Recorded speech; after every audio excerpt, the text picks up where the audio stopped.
This is Primetime News at 9. I'm Ramesh Rugal Bandara joining you from the Newsfirst newsroom. Now, as you are aware, the Central Expressway, the plans for the Central Expressway are currently underway to be built under 3 stages. Now, we are here today to talk especially about the third phase of the Central Expressway, which has drawn a lot of media attention and a lot of controversy. Now, this third phase of the Central Expressway has drawn a lot of controversy because of the manner in which funds are being obtained for this third phase, as well as the company that this third phase has been given to. Now, earlier this week, we reported on the company that the contract has been awarded to, which is Taisei. We reported that an individual from Taisei has been arrested. This has been picked up by the Sunday Times today as well. Let's take a look at that report first. Central Expressway bid winner Taisei official arrested for rigging in Japan. This article says that an official from Taisei was arrested for bid rigging in Japan in connection to a train station on the maglev line in Japan in the Nagoya area.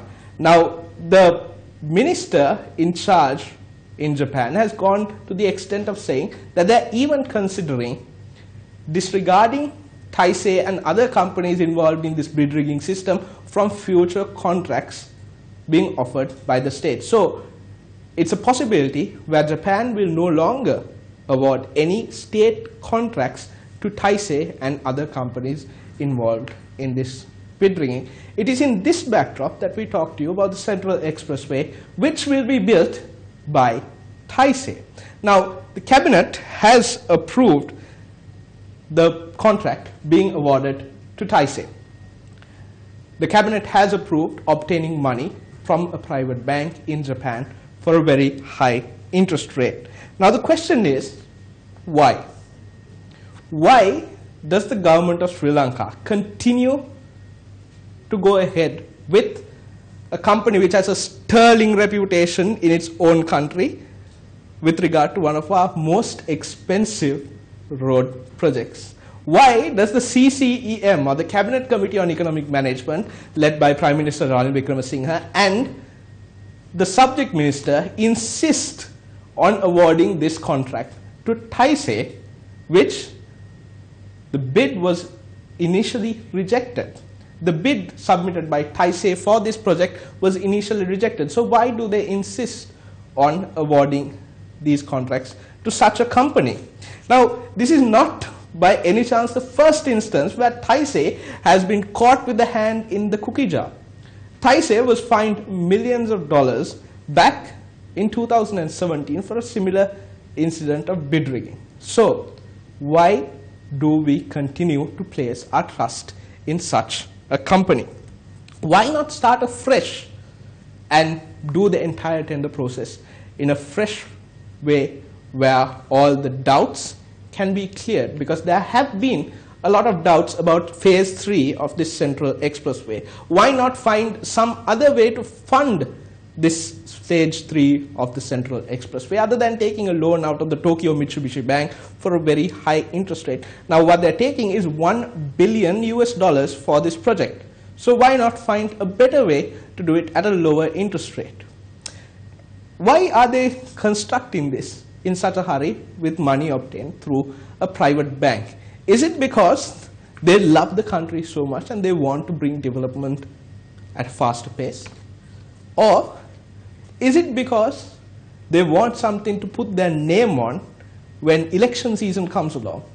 Or is it because they want to line their own pockets with something of this magnitude? Because $1 billion is just the tip of the iceberg for this project, as you will find on later on in the news bulletin. Now, don't get us wrong. We are not against expressways. We are just against convoluted processes and departures from civilized procedure, which has been set up to eliminate corruption and fraud and malpractices. Now, as I said earlier, this project to construct the Central Expressway has been approved by the cabinet. But the question is, who will be in charge of this Central Expressway right now? Because there is an issue. This program for the Central Expressway was spearheaded by one individual, Minister Lakshman Kirialla, the former Minister of Higher Education and Highways. Now, with the cabinet reshuffle coming in, his portfolio has changed. Minister Kabir Hashim has taken over the Ministry of Higher Education and Highways. And the question is, who will get the Central Expressway? Because logically, it should come under Minister Kabir Hashim. But we know that Minister Lakshman Kirialla has been given a portfolio by the name of Kandy Development, and there are rumors and rumblings that Minister Kirialla will be getting the Central Expressway project as well under this Kandy Development portfolio. Now, according to the sources that we have, the Gazette, which details the duties of each minister and each ministry, is yet to be put out. So, at the moment, we do not know under which ministry the Central Expressway project will be brought under. Now, since we were talking about the cabinet reshuffle, let's focus a bit more on that as well. Why did the cabinet reshuffle took place? Why did this cosmetic facade come on of the government? It is because they lost the local government election. Why did they lose the local government election? Well, I have come before you and told you this. It can be summarized in 3 words: inaction and broken promises. Inaction and broken promises. These are the 3 words that signify or can conclude or summarize the entire actions of this government. And some can say the demise or the challenges that the government is facing are their own creation. Now, back in 2015, the people of this country voted for the government of good governance so that because they wanted a change, because they wanted the rogues and the culprits of previous administrations to be put out. And then what happened? What happened is history. When the 2018 local government election came around, the people were not that happy with the performance of the good governance government, and they wanted to show their anger. That is why they voted against the government. And who did they vote for? They voted for the same people that they voted to kick out of power back in 2015. So, the challenges and the demise of this government is of their own creation. Now, we know that we stepped on many toes when we spoke about the central bank bond scam, when we spoke about the Central Expressway, but our efforts as the media has always been to create awareness among the general public, and all what we have done is for the sake of the general public. Let's take a look at this screen. This shows you 3 individuals. 2 sins of the past and 1 sin that is currently plaguing the present government. Let's start off with this corner. Former governor of the central bank, Arjuna Mahendran.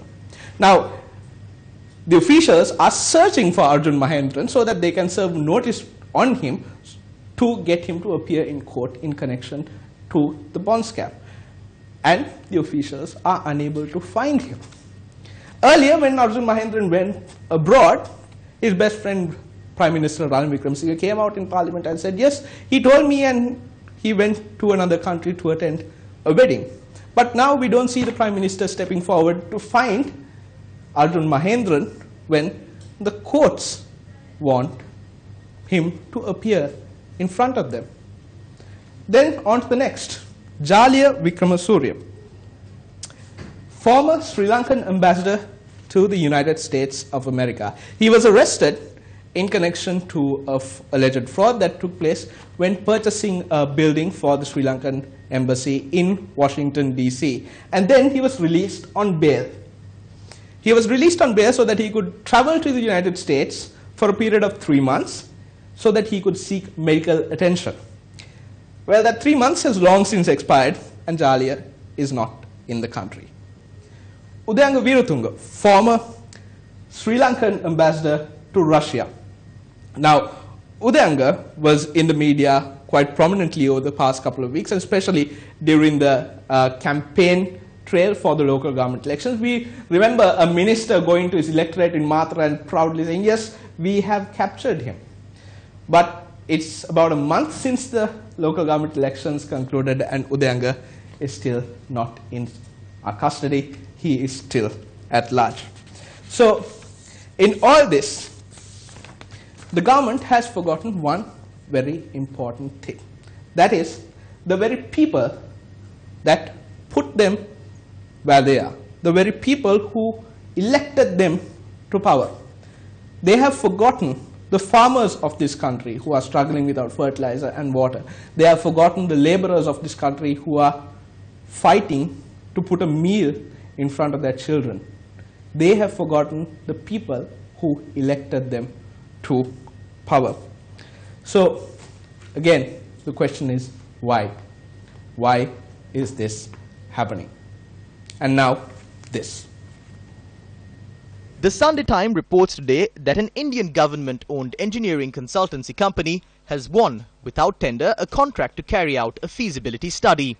The study is centered around road improvement projects in Katugastota and Galagedara in the Kandy district. According to the report filed in the Sunday Times, there were acknowledgements that the Central Expressway project will lead to much greater congestion in Kandy, something the city and its access roads are not geared for. The Exim Bank of India has consented to provide funds for the feasibility study. Lakshman Kiriyalla, before he lost the highways portfolio to Kabir Hashim, had made the original decision to appoint the Indian company Rights Limited to make a comprehensive project report on the road activities. The cabinet has now approved this, enjoying the concurrence of current Minister of Highways Kabir Hashim. No tender has been called to award the consultancy.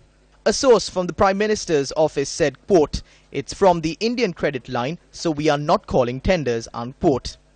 However, Indian Exim Bank rules published online facilitate the soliciting of bids provided they are from authorized Indian companies.